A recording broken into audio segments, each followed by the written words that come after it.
வேண்டாம், அதெல்லாம் ஒண்ணு வேண்டாம். நான் அதுக்காக இங்க வரல.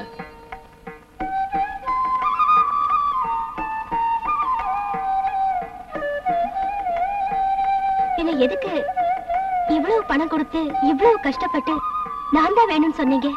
பாக்குறதுக்கும் பேசுறதுக்கும் தான். இங்க உட்காரியா? அன்னைக்கு ஏன் என்கிட்ட நீ பொய்யான பேரை சொன்ன? நான் அதை மறந்தே போயிட்டேன்.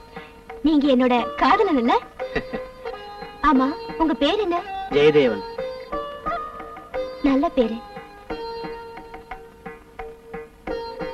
எனக்கு ஒரு குழந்தை பிறந்தா அந்த குழந்தைக்கு ஜெயதேவன் பேரு வைக்கணும்னு என் மனசுல ஆசை இருந்தது.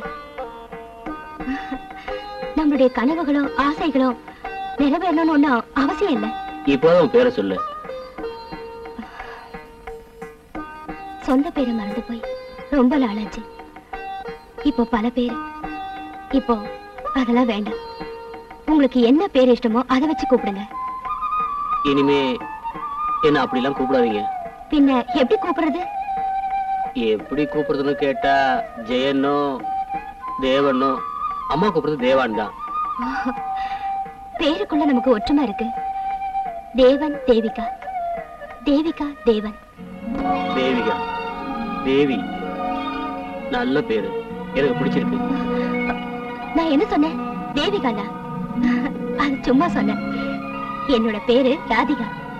வேண்டாம், மறுபடியும் போய் சொல்லாதீங்க. எதுவா இருந்தாலும் தேவின்னு தான் கூப்பிடுவேன்.